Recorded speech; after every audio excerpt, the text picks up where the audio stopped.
And hello guys, and welcome back to my YouTube channel mga kapatid. Welcome back sa One Talk PH. And bago tayo magsimula mga kababayan, gusto ko lang sabihin sa inyong pasensya na kung hindi tayo nakapag-upload nitong mga nakaraang araw mga kapatid, dahil sinulit ko lang po kasi talaga yung mga natitirang araw ng aking dalawang anak na nagbakasyon dito sa akin, dahil malapit na rin po silang umuwi papuntang Negros, dahil nga po magsisimula na ang pasukan ng 2024. Kaya hindi po tayo nakapag-upload mga kaibigan ng ating mga content ditong mga nakaraang araw. And for today's video mga kapatid, talagang masasabi kong umabot na po talaga sa sukdulan itong pagiging ganid ng bansang China mga kapatid.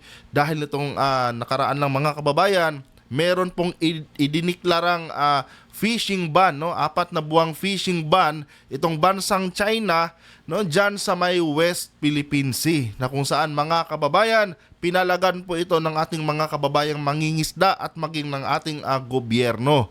At ayon nga dito sa mga taga-China mga kababayan, nahuhulihin di umano ng mga Chinese Coast Guard mga kapatid ang sino mang papasok dyan sa may West Philippine Sea, na para bang sila talaga ang nagmamay-ari ng West Philippine Sea mga kapatid. Ganun po ang ginagawa ngayon ng bansang China. And I think mga kababayan, ito po ay isang seryosong banta, dahil kung sakali man mga kapatid na i-implement ito ng bansang China at sinuway natin, dahil dapat lang naman talaga nating suwayin ito dahil hindi naman sa kanila yung West Philippine Sea. Malaki po ang tsansa kasi mga kababayan na magkaroon ng komprontasyon dyan itong ating sandatahang lakas versus dito sa sandatahang lakas ng bansang China. Dahil malamang sa malamang mga kapatid, itong bansang China ipagpipilitan talaga nila yung kanilang mga pulisiya na ini-impose diyan sa may West Philippine Sea, dahil ayon nga sa kanila mga kababayan, yan po ay teritoryo nila at hindi daw yan teritoryo ng bansang Pilipinas. At yan po ang ating pag-uusapan ngayon mga kapatid. Pero bago ang lahat, huwag kalimutang mag-subscribe at paki-like ang ating video para i-share pa ni YouTube sa iba pang hindi pa nakakapanood. Ito guys, panoorin muna natin ang videong ito. Tuloy sa pangingisda ang ilang Pilipino sa Panatag Shoal sa kabila ng fishing ban ng China, kahit sa mga lugar na sakop ng EEZ ng Pilipinas. Tama yun. Pinaghahandaan naman ng Philippine Coast Guard ang utos ng China na idetini ang mga hindi Chino na tatawid sa tinuturing nilang border. Diba? Kasi sabi nga ng China mga kapatid, ang sino mang lalagpas dito sa border na kanilang ginawa daw. Border daw nila yun mga kababayan. Ang sino mang lalagpas dyan mga kapatid ay kanilang huhulihin at i-detain. Ngayon mga kababayan, itong ating mga mangingisda, sabi ng ating mga mangingisda, bakit kayo mag-i-impose ng ganyang pulisiya dyan? Hindi naman sa inyo yung teritoryo na yan. Hindi kami susunod sa mga pulisiya yung ganyan dahil teritoryo namin yan. Papasok at papasok kami dyan at hindi kami matitinag. Yan po ang sinabi ng ating mga mangingisda dito mga kapatid. Tuloy. Nakatutok si Joseph Moro. Tuloy lamang ang pangingisda ng mga Pilipino sa West Philippine Sea malapit sa Baho de Masinloc o Panatag Shoal sa Zambales. Okay. Yan kahit pasakop ng 12 degrees latitude mula sa taas na bahagi ng Reed Bank hanggang sa mainland China, kung saan may fishing ban ng China mula May 1 hanggang Setyembre. Lagi naman taon-taon, di naman po nila kami pinapakialman. Tutol din sila sa fishing ban ng China na hindi rin kinikilala ng Pilipinas dahil sinakop pati Philippine Exclusive Economic Zone o EEZ. Yan na nga mga kapatid, di ba? Yung mga mangingisda natin, nandyan lang naman sa loob ng ating Exclusive Economic Zone, yung EEZ na tinatawag. Ngayon, ang point dyan ng ating mga kababayang mga mangingisda, mga kapatid, bakit nyo dinadamay ang Exclusive Economic Zone ng Pilipinas? Wala kayong karapatan na magpatupad ng inyong mga kung ano mang batas nyo dyan, yung 4 na buwang fishing ban nyo dyan sa loob ng aming Exclusive Economic Zone. Tumatapang na mga kababayan yung ating mga mangingisda. Sabi ng ating mga mangingisda, hindi kami susunod dyan dahil unang-una, hindi naman kami lumalampas no, sa aming teritoryo, no? Hindi naman kami lumalabas sa teritoryo ng Pilipinas. Nandito lang naman kami sa loob ng aming exclusive economic zone. No? Therefore, wala kayong karapatan, no, na hulihin kami, no? At kung sakali man nandyan ang Philippine Coast Guard nasasalo sa ating mga kababayang mga mangingisda. Pero sa tingin ko mga kapatid, itong mga kababayan nating mga mangingisda, pa ganyan-ganyan lang yan mga kababayan, no? Pero nakahanda na rin yan kung sakaling haharasin sila dyan ng bansang China. Diba? Tsaka tama lang naman yung ginawa nila mga kababayan. Dahil nasa loob lang naman talaga sila ng ating exclusive economic zone. No?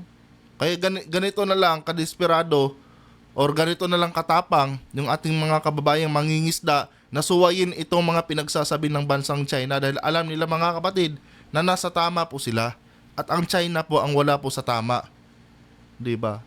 And kung sakali mang tutuhanin yan ng bansang China, which is wala pa namang nangyayari talaga mga kapatid, no? Sa lahat ng sinabi ng bansang China, no? Kung sakali mang tutuhanin yan nila mga kababayan, no? Yan po ay posibleng mauwi sa engkwentro dahil hindi talaga papayag ang Pilipinas mga kapatid na aagrabyaduhin tayo ng taga-China sa loob ng ating exclusive economic zone. 'Di ba? Iba na kasi ang sitwasyon ngayon mga kababayan, no? Kumpara doon sa mga pangwawater cannon lang ng bansang China. Ang ginagawa kasi ng China ngayon mga kapatid, talagang sinasagad na nila yung ating pasensya, no? At maging yung ating teritoryo, no, at yung ating soberanya ay inaapakan na rin po nila mga kababayan. Dahil no, bakit kayo manghuhuli ng mga Pilipino diyan, no, sa loob ng exclusive economic zone ng bansang Pilipinas, samantalang sa Pilipinas naman 'yan. 'Di ba? Para bang ini-impose na nila mga kababayan yung batas ng China sa loob ng teritoryo ng Pilipinas, no? Kaya yan po ay talagang medyo delikado mga kapatid. Kasi ang bansang China, parang sinasabi ng bansang China na dapat yung respetuhin yung batas ng China sa loob ng inyong teritoryo. Parang ganon yun eh. 'Di ba? Ganon ko iniintindi yan mga kababayan. Dahil nga mga kapatid, yung borderline nila, no, na sinasabi ay nasa loob po ng ating exclusive economic zone. Oh. So, parang sinasabi nga ng China dito mga kababayan, no, na sakop ng kanilang batas yung exclusive economic zone ng Pilipinas na ang sino mang sumuway sa kanilang ini-implement dyan mga kapatid na fishing ban ay pwede nilang hulihin. Hindi po pwede yun mga kababayan, no? Dahil hindi po tayo probinsya ng bansang China. Ang Pilipinas po ay may sariling kalayaan, no? May sariling teritoryo. Hindi po tayo under sa bansang China, no? Si Duterte lang po ang under sa bansang China mga kapatid. At ito na yung pinakamalaking mali talaga mga kababayan na ginawa ni Digong noong kapanahunan niya, no? Dahil mahigpit na pinagbabawal yan sa ating konstitusyon mga kapatid, no, na papasukin ang mga dayuhan sa loob ng ating exclusive economic zone. Pero noong kapanahunan ni Duterte mga kababayan, no, hinayaan niya ang bansang China na mangisda sa loob ng ating exclusive economic zone, no? In exchange lang doon mga kapatid sa kanyang mga mutual agreements sa bansang China. 29 yun ha, tandaan niyo po yan.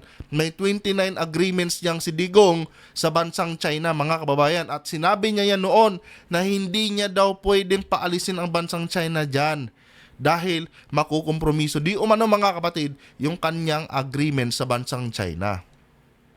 Oo, parang ganun yung pagkasabi doon sa kanyang 29 agreements. At sinabi yan ni dati, mga babae, no, ni former President Duterte, no, sa harap ng media. Kung hindi ako nagkakamali, sa harap ng media po yan. At meron pa yung record ngayon, mga kapatid, ha, no? Naisulat po yan, yung 29 agreements na yan, pati yung sinabi ni Duterte. No? Yun po yun. Ngayon, mga kababayan, dahil doon sa ginawang kabulastugan nitong ni former President Duterte, no, lumaki ang ulo ng China. Tingnan nyo ngayon ang nangyari mga kapatid. no? Ini-implement na ng bansang China yung kanilang mga batas, no, sa loob ng teritoryo ng bansang Pilipinas. At umabot na po sila ngayon sa sukdulan, mga kababayan, no? Na kung saan huhulihin na di umano nila ang sino mang pumasok diyan, no, sa sinasabi nilang borderline na yan, na kung saan nasa loob po yan, mga kapatid, ng ating exclusive economic zone. No? Ganon kabubo yung former president natin, mga kapatid. Tuloy. Bakit naman sila magkakaroon ng karapatan? Hindi naman po sa kanila yung dagat na yan po ay sa atin. Ang nagbigay kasi ng karapatan dyan, si former President Duterte. Di ba?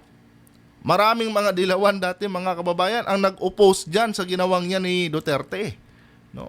Pero tayo, na naniwala dati, na magaling nga itong si Duterte, matapang, no? Hindi natin napansin yan. Pero itong mga dilawan dati, mga kapatid, no? Sila po talaga ang nag-oppose dyan.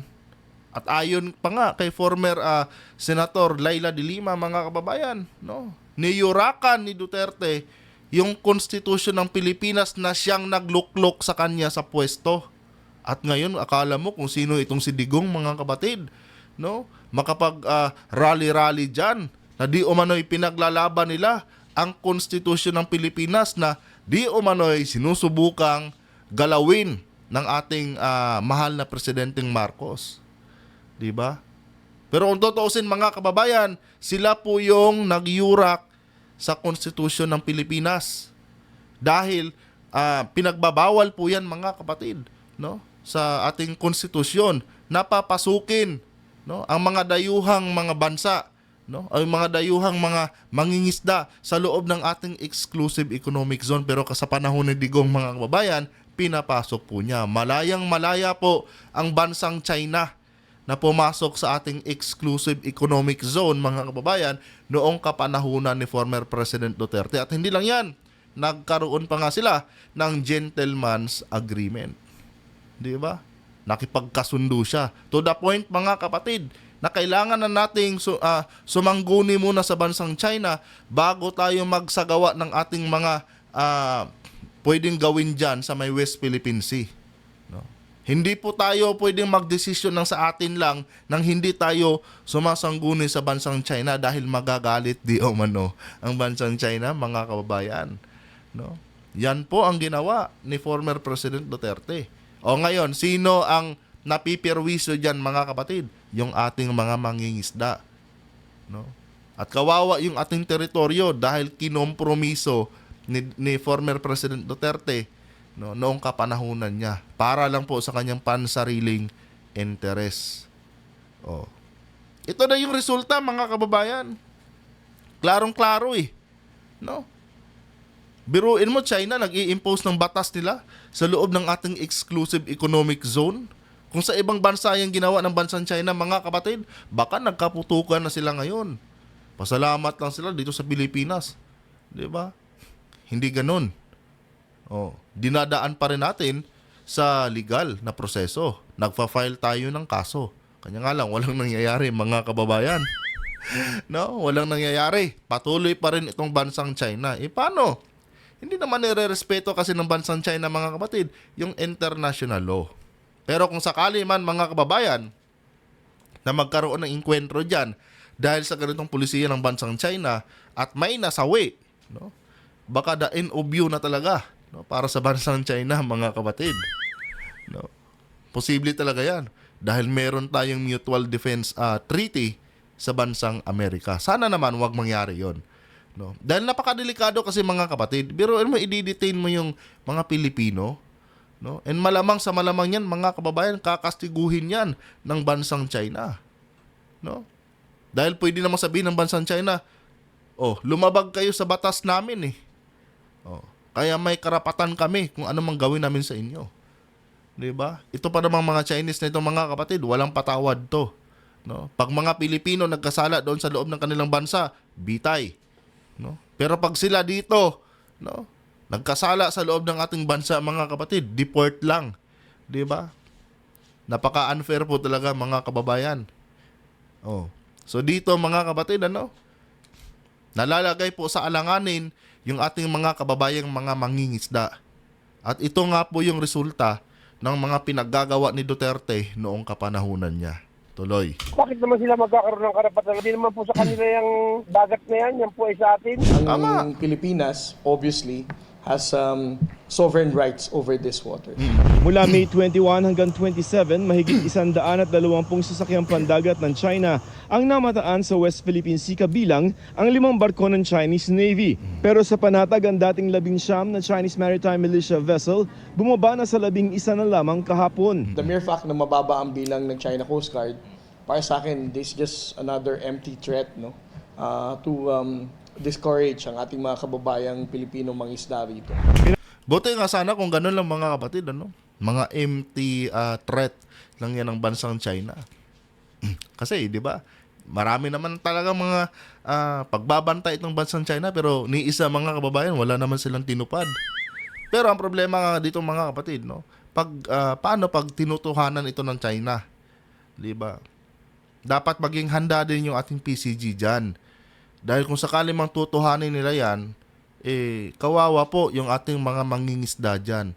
No? At baka dumating talaga sa punto mga kababayan na mismong mga mangingisda natin magiging armado na yan. Dahil syempre mga kapatid, no, iisipin din talaga nila yung kanilang kaligtasan yan. No? Kumbaga, patay na kung patay. No? Laban na kung laban. No? Basta, importante may mauuwi sila para sa kanilang hapagkainan. 'Di ba? Dahil kabuhayan po mga kababayan ng ating mga kababayang mangingisda ang nakasalalay diyan, no, sa ginagawang or ini-impose ng bansang China na fishing ban mga kapatid. Biruin mo, no, yung domino effect niyan. Pag inimpose ng bansang China yan, magkaroon ng ban diyan, saan kukuha ng isda, no, na panghanap buhay itong ating mga mangingisda? At anong kakainin ng sambayan ng Pilipino mga kapatid? No? Kung wala ng mga isda na makuha yung ating mga mangingisda. Dahil nga pinagbabawalan sila dyan sa loob ng ating teritoryo. No? Meron kasi akong nakikita dito mga kababayan. Isa sa mga bagay na gustong gawin ito ng China. No? Kasi gusto siguro ng China mga kapatid na mag-angkat tayo ng mga isda galing sa kanila. 'Di ba? Kumbaga gusto nila tayong, yun nga, gusto nila tayong gisahin talaga sa sarili nating mantika. Biruin mo isda natin, nanakawin nila, tapos ibibenta nila sa atin. Parang ganun eh. Di ba? Kasi nga ngayon mga kababayan, no, nag-aangkat na rin tayo ng mga galunggong. And hindi ko lang alam kung saan galing yung inaangkat nating galunggong. Baka mamaya dyan mga kapatid, galing din yan sa bansang China. Na kung saan, kinuha din yan or ninakaw din yan ng bansang China mula sa ating karagatan. 'Di ba? Ganon yung cycle na nakikita ko diyan eh. No? Ginigisa tayo or niluluto tayo ng bansang China mga kababayan sa sarili nating mantika. Yung kabuhayan natin inaagaw nila. Tapos ginagawa nilang negosyo pabalik sa atin. Ganon yung logic na ginagawa ngayon ng China. And again, mga kapatid, hindi ako sure kung saan galing yung mga galunggong na inaangkat natin. No? Pero sa aking opinion, parang galing China yan, mga kapatid. No? Na kung saan, kinuha din yan ng taga-China, no? Ninakaw din yan ng taga-China sa ating sariling karagatan. At binenta lang din sa atin. No? Ganun po ang paniniwala ko dyan, mga kababayan. Tuloy. Pinaghahandaan din ng Philippine Coast Guard ang utos ng China na ididetine ang mga tatawid sa tinuturing nilang border sa dagat simula June 15. Alam niyo yung borderline na yan na sinasabi ng China, madali lang yan eh. Pwestuhan dapat ng mga Coast Guard yan ng ating mga barkong pandigma. 'Di ba? Ilagay nila diyan. Nang sa ganun mga kababayan, no, hindi po basta-bastang makakapasok diyan itong bansang China. No, yung borderline na yan na sinasabi nila, total sa atin naman yung teritoryo na yan eh. No, hindi ko maintindihan dito kung bakit ayaw nilang lagyan yan ng mga barkong pandigma natin. Diyan dapat nila pinipwesto mga kapatid, yung mga barkong pandigma natin sa sinasabi ng borderline. Ngayon, kung papalag ang China dyan, teritoryo natin yan, tayo ang may karapatan dyan, hindi palag-palag na, di ba? Ganon lang yun eh. Palag-palag na. Hindi naman kasi pwede na magpapaagrabyado tayo mga kababayan, no, sa loob ng ating teritoryo. Diba? Si Digong lang po ang pumapayag nun mga kapatid. Pero tayong mga Pilipino hindi tayo papayag dyan. No. ang sa atin ay sa atin po talaga. Hindi po yan pwedeng may kahati, no, ng mga taga-ibang bansa tulad ng bansang China. Di ba? Pero dito sa bansang China, mga kababayan, garapalan eh. Hindi hatian ng gusto eh. Gusto nila ng angkinan ng teritoryo. No? Nakawan ng teritoryo, mga kapatid. Yan ang gusto ng bansang China. No?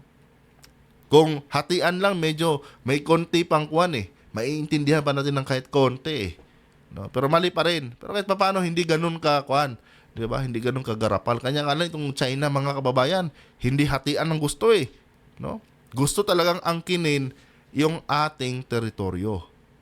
'Di ba? Kaya dapat dito sa taga-Philippine Coast Guard, mga kapatid, ipwesto nila diyan yung ating mga barkong pandigma, no? Sa sinasabing borderline ng bansang China, nang sa ganon hindi makakapasok diyan itong mga bobong mga taga-China na ito. Tuloy. Medyo nakakatakot. Sana naman, huwag na nilang patulan. Yung mga hamak ng mga isda na yan ang ikinabubuhay. Hindi po nila pwedeng gawin yun dahil kami naman po nangingisda ay sa sakop ng ating ACC.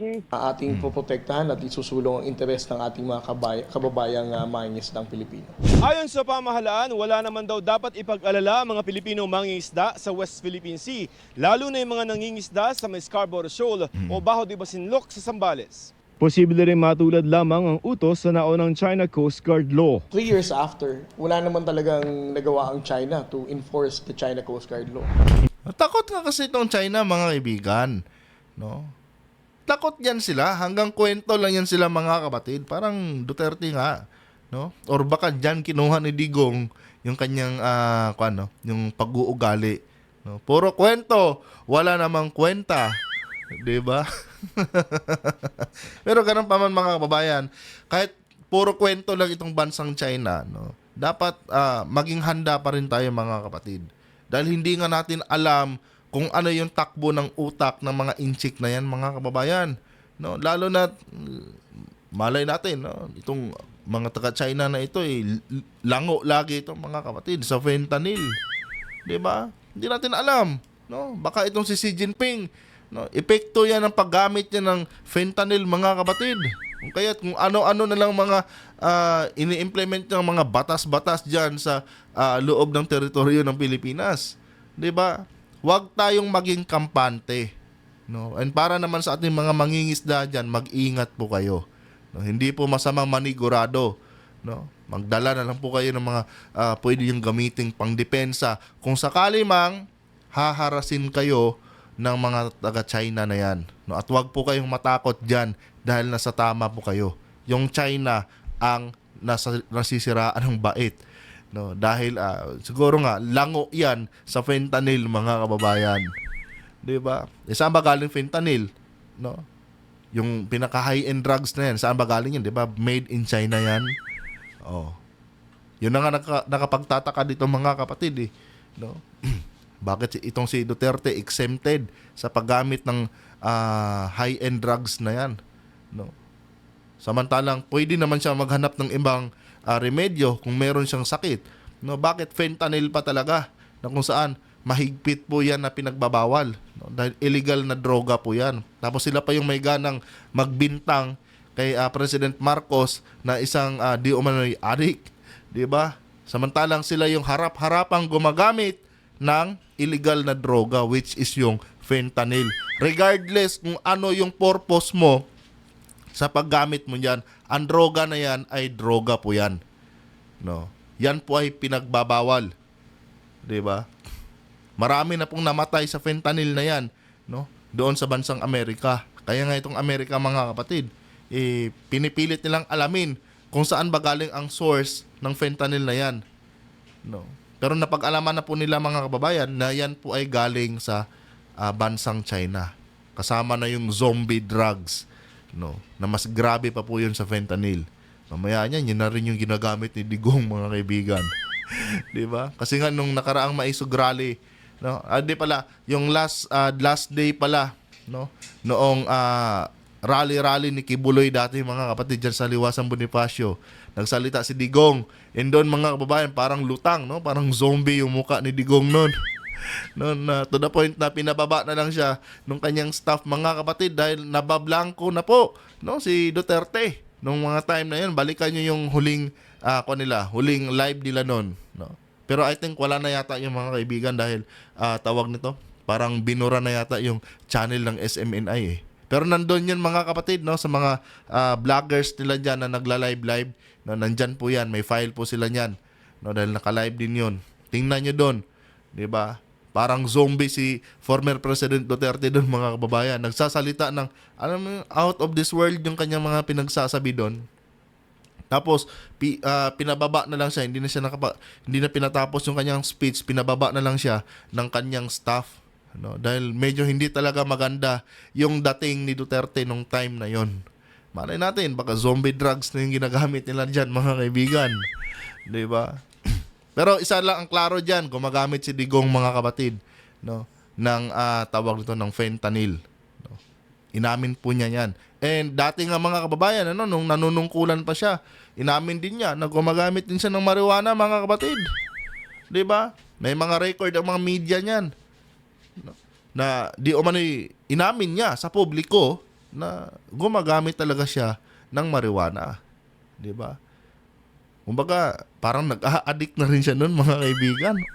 'Di ba? Kasi mga gamit ng addict yan eh. Oh, tapos ang lakas ng loob nilang pagbintangan itong si President BBM. No, samantalang nasa kanila lahat ang ebidensya mga kababayan at harap-harapan na po nilang inaamin na gumagamit sila ng mga illegal na droga na yan. No? Tapos sila pa yung may ganang magbintang sa ating mahal na presidente. Anyway guys, hanggang dito lang itong video na ito. Kung nagustuhan niyo po, huwag kalimutang mag-subscribe. Paki-like ang ating video para i-share pa ni YouTube sa iba pang hindi pa nakakapanood. And paki-comment na rin dyan mga kapatid yung inyong mga opinion. And pasensya na talaga kay mga babayan kung medyo natagalan yung ating pagko-content. No? Dahil talagang pinagbigyan ko lang yung kahilingan ng aking mga anak mga kapatid. No? At nag-spend talaga tayo ng quality time sa kanila dahil malapit na nga po silang umuwi mga babayan sa Negros. Hanggang dito na lang. Adios.